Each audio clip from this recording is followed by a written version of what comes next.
जय हिंद प्यारे साथियों। स्वागत आप सभी का स्वामी क्लासेस फाजिल्का में। प्यारे साथियों, आज की जो क्लास है आदिकाल से संबंधित थ्योरी की क्लास रहेगी और आज की इस क्लास में हम रासो साहित्य का विस्तृत अध्ययन करेंगे।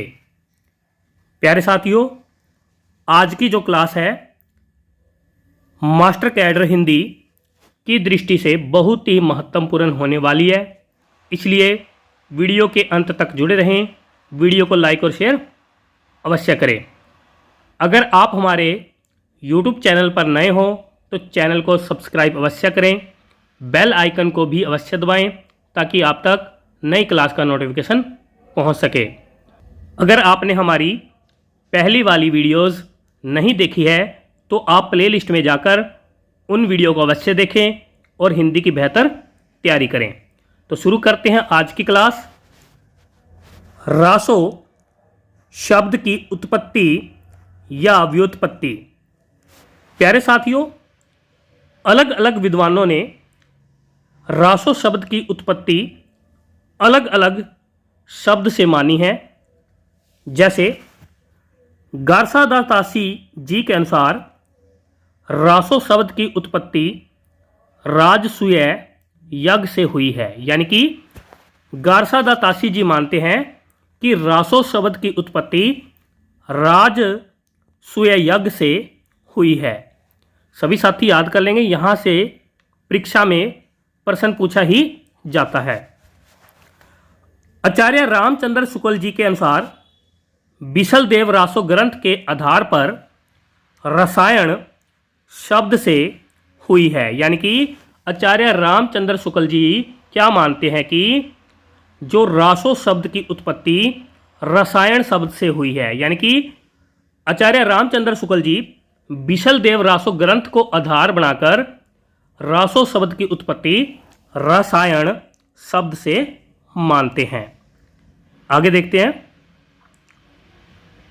हजारी प्रसाद द्विवेदी जी के अनुसार संदेश रासक ग्रंथ के आधार पर रासो शब्द की उत्पत्ति रासक शब्द से हुई है। यानी कि हजारी प्रसाद द्विवेदी जी संदेश रासक ग्रंथ को आधार बनाकर रासो शब्द की उत्पत्ति रासक शब्द से मानते हैं, जो कि सर्वमान्य मत भी है।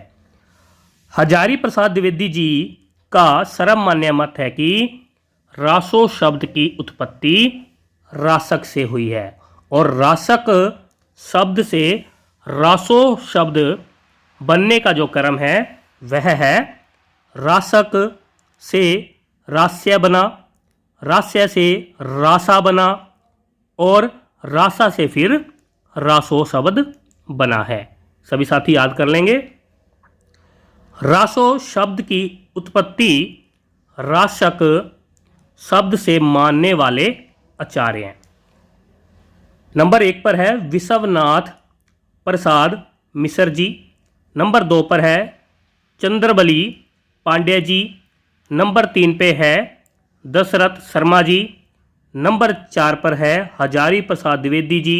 नंबर 5 पर है गणपति चंद्र गुप्त जी और नंबर 6 पर है माता प्रसाद गुप्त जी।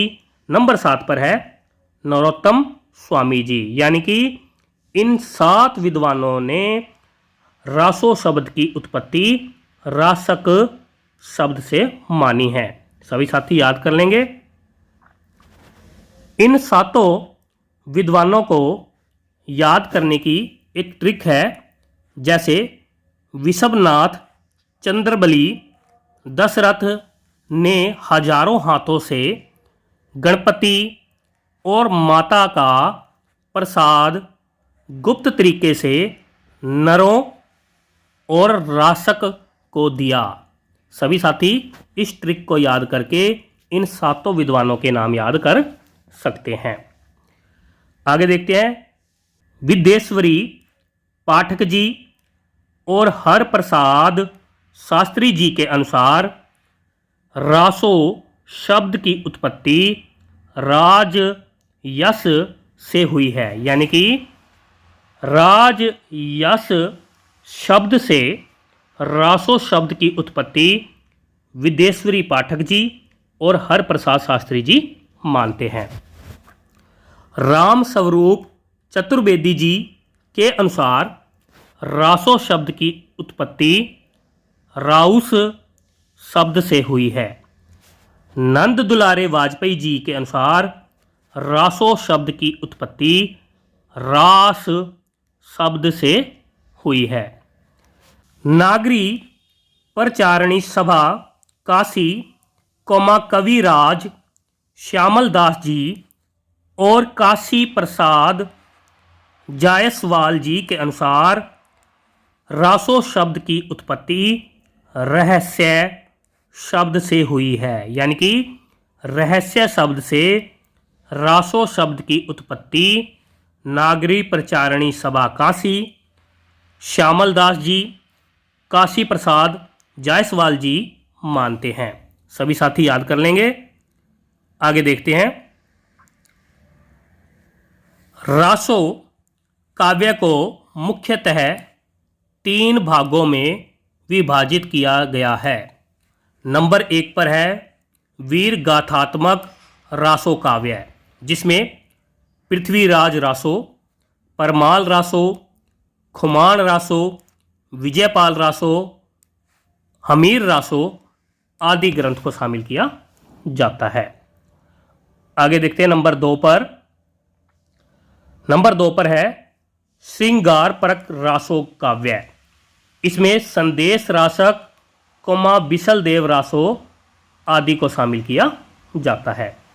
नंबर 3 पर है उपदेश मूलक रास काव्य, जिसमें भरतेश्वर बाहुबली रास, चंदन बाला रास, उपदेश रसायन रास, स्थूलीभद्र रास, रेवंतगिरी रास आदि ग्रंथ को शामिल किया जाता है।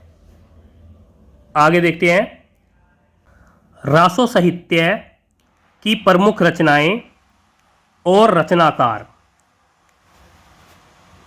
नंबर 1 पर देखते हैं। नंबर 1 पर पृथ्वीराज रासो ग्रंथ का अध्ययन करेंगे। पृथ्वीराज रासो ग्रंथ के रचनाकार चंद बरदाई जी माने जाते हैं। चंद बरदाई जी का मूल नाम बलिद्य माना जाता है। पृथ्वीराज रासो ग्रंथ का रचना काल 12वीं शताब्दी के लगभग माना जाता है। आचार्य रामचंद्र जी के अनुसार पृथ्वीराज रासो ग्रंथ का रचना काल 1168 ईस्वी से 1192 ईस्वी के लगभग माना जाता है, यानी कि मध्य में माना जाता है। काव्य रूप देखते हैं।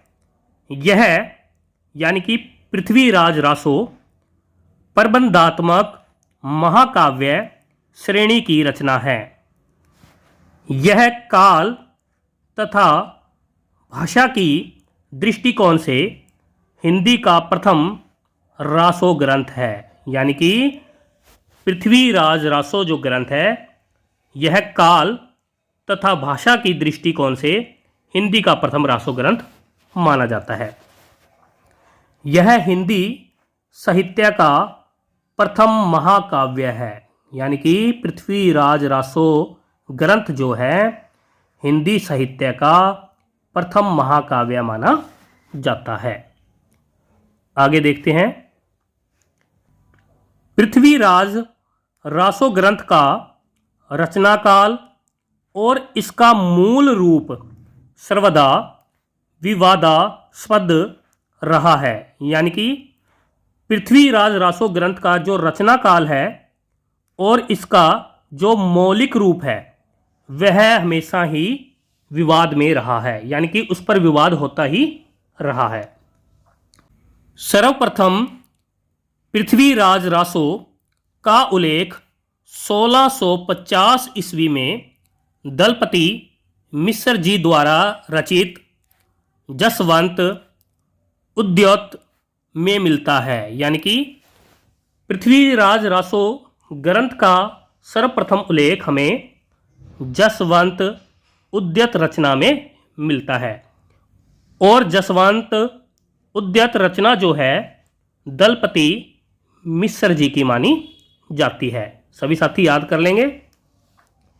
सर्वप्रथम कर्नल टॉड जी ने इस ग्रंथ की और विद्वानों का ध्यान आकर्षित किया है, यानी कि सबसे पहले कर्नल टॉड जी ने ही इस ग्रंथ की ओर अन्य विद्वानों का ध्यान आकर्षित किया है। पृथ्वीराज रासो ग्रंथ की खोज कर्नल टॉड जी ने ही की थी, यानी कि पृथ्वीराज रासो ग्रंथ की खोज सबसे पहले कर्नल टॉड जी ने ही की थी। सभी साथी याद कर लेंगे। कर्नल टॉड जी ने इसके एक भाग को अंग्रेजी में अनुवाद करके संयोगिता नाम से प्रकाशित करवाया था, यानी कि कर्नल टॉड जी ने पृथ्वीराज रासो ग्रंथ के एक भाग को अंग्रेजी में अनुवाद किया और फिर उसे संयोगिता नाम से प्रकाशित भी करवाया था। कर्नल टॉड जी ने बंगाल में स्थित एशियाटिक सोसाइटी के द्वारा इसका प्रकाशन भी आरंभ करवाया। पृथ्वीराज रासो काव्य पिंगल शैली में लिखा गया, जो ब्रज भाषा का वह रूप है जिसमें राजस्थानी बोलियों का मिश्रण है, यानी कि पृथ्वीराज रासो ग्रंथ की जो शैली है वह पिंगल मानी जाती है। पिंगल शैली के अंतर्गत ब्रज भाषा और राजस्थानी भाषा का सुमेल होता है, यानी मिश्रण होता है। आगे देखते हैं। डॉक्टर बुल्लर जी को जब पता चला कि पृथ्वीराज रासो की तिथियां, व्यक्तियों के नाम, घटनाएं आदि इतिहास सम्मत नहीं है, तो उन्होंने इस ग्रंथ को प्रकाशित न करने की सिफारिश की थी। इसमें चरित काव्य, कथा काव्य और आख्यायिका आदि का उल्लेख है पृथ्वीराज रासो ग्रंथ में। पृथ्वीराज रासो की भाषा का प्रथम अध्ययन ग्राउज जी ने किया था। सन 1873 ईस्वी में रॉयल एशियाटिक सोसाइटी के जर्नल में प्रकाशित लेख, यानी कि दैनिकी लेख में इसकी भाषा को ब्रज भाषा माना है, यानी कि रॉयल एशियाटिक सोसाइटी के दैनिक लेख में पृथ्वीराज रासो की भाषा को ब्रज भाषा माना गया है। आगे देखते हैं। डॉक्टर दशरथ शर्मा जी और मीनाराम रंगा जी ने अपभ्रंश या पुरानी हिंदी माना है, यानी कि पृथ्वीराज रासो की भाषा को दशरथ शर्मा जी और मीनाराम रंगा जी ने अपभ्रंश या पुरानी हिंदी माना है।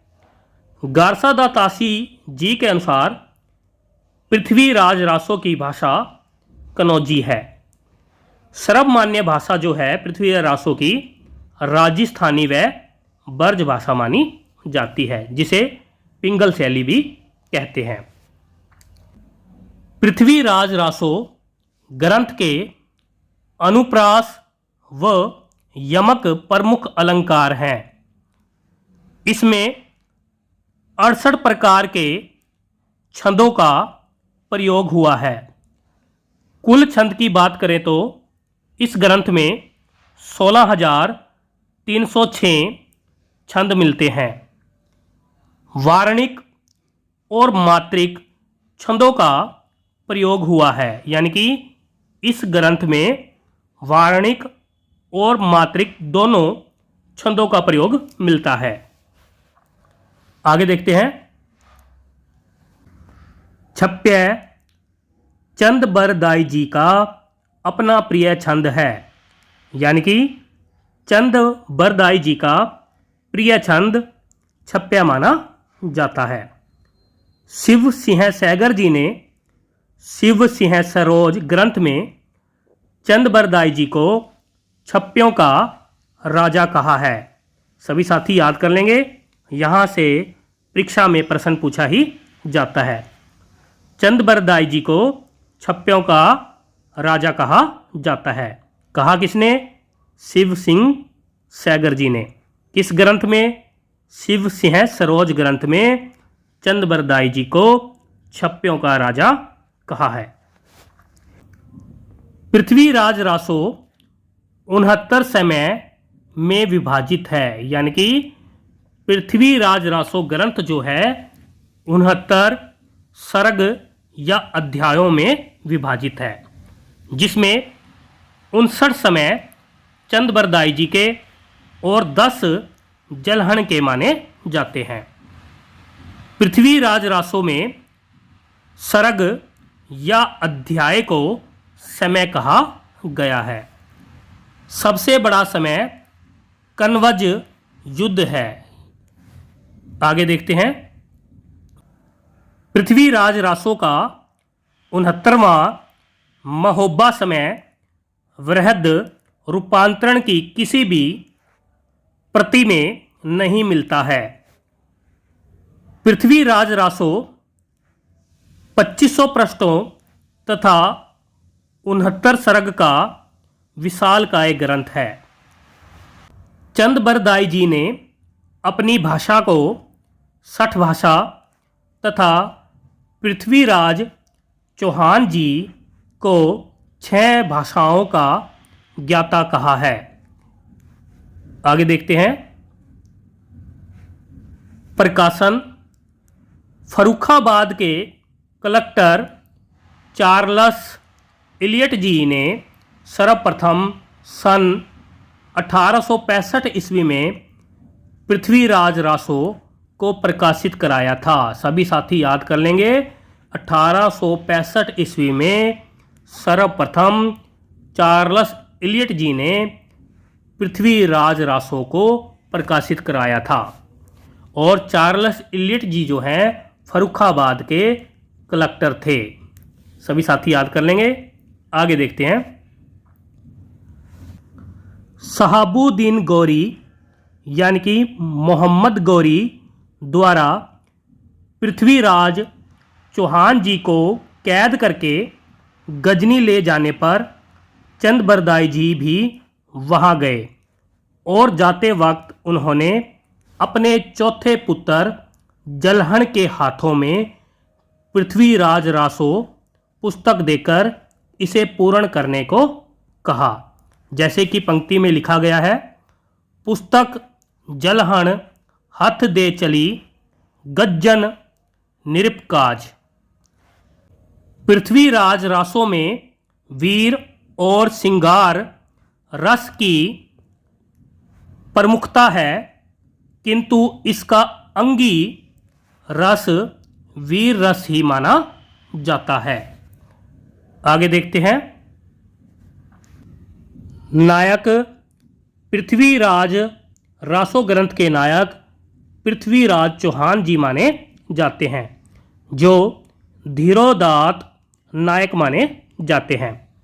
नायिका कनौज के राजा जयचंद जी की पुत्री संयोगिता इस ग्रंथ की नायिका मानी जाती है। आगे देखते हैं। पृथ्वीराज रासो ग्रंथ के रूपांतरण का अध्ययन करेंगे। नंबर 1 पर देखते हैं बृहद रूपांतरण। इस रूपांतरण में 16,306 छंद पाए जाते हैं। इस रूपांतरण में 68 प्रकार के छंदों का प्रयोग हुआ है। इसमें 69 समय पाए जाते हैं। नोट: बाबू श्याम सुंदर दास जी और नागरी प्रचारणी सभा काशी द्वारा प्रकाशित प्रति भी इसी प्रति पर आधारित है। यानी कि जो वृहत रूपांतरण है पृथ्वीराज रासो ग्रंथ का, इसमें 68 प्रकार के छंदों का प्रयोग हुआ है और इसमें कुल 16,306 छंद पाए जाते हैं। यह रूपांतरण 69 समय में विभाजित है। आगे देखते हैं नंबर 2 पर। मध्य रूपांतरण में 7,000 छंद मिलते हैं। यह रूपांतरण 19 समय में विभाजित है। आगे देखते हैं 3 नंबर पर लघु रूपांतरण। इस रूपांतरण में 3,500 यानी कि 3,500 छंद प्राप्त होते हैं। डॉक्टर वीपी शर्मा जी के संपादन में इस रूपांतरण का प्रकाशन हुआ है। सभी साथी याद कर लेंगे। पृथ्वीराज रासो ग्रंथ के लघु रूपांतरण में 3,500 यानी कि 3,500 छंद प्राप्त होते हैं। आगे देखते हैं नंबर 4 पर लघुतम रूपांतरण। इस रूपांतरण में 1,900 यानी कि 1,900 छंद प्राप्त होते हैं। नोट में कुछ लिखा है, कहीं कहीं यानी कि कुछ पुस्तकों में 1,300 छंद का भी उल्लेख है। आगे देखते हैं मध्य रूपांतरण की प्रतियां अभोर के साहित्य सदन, बीकानेर के जैन ज्ञान भंडार और श्री अगरचंद नाहटा जी के पास सुरक्षित है। लघु रूपांतरण की प्रतियां बीकानेर के अनुपम संस्कृत पुस्तकालय में सुरक्षित है। लघुतम या अति लघु रूपांतरण की केवल एक प्रति गुजरात के धारणोज गांव से मुनिजिन विजयसूरी जी को प्राप्त हुई थी। नोट में कुछ लिखा है, आज तक पृथ्वीराज रासो ग्रंथ की 51 प्रतियां उपलब्ध हो चुकी है। सभी साथी याद कर लेंगे। बहुत ही महत्वपूर्ण कथन है कि आज तक पृथ्वीराज रासो ग्रंथ की 51 प्रतियां प्राप्त हो चुकी है। सभी साथी याद कर लेंगे। प्यारे साथियों, यहाँ से आगे हम कल की क्लास में अध्ययन करेंगे। आशा करता हूँ कि आज की इस क्लास में आपको बहुत कुछ नया सीखने को मिला होगा।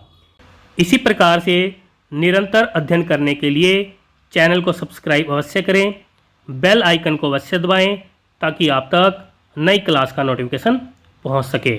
वीडियो को लाइक और शेयर अवश्य करें। तो मिलते हैं अगली क्लास में, तब तक के लिए जय हिंद।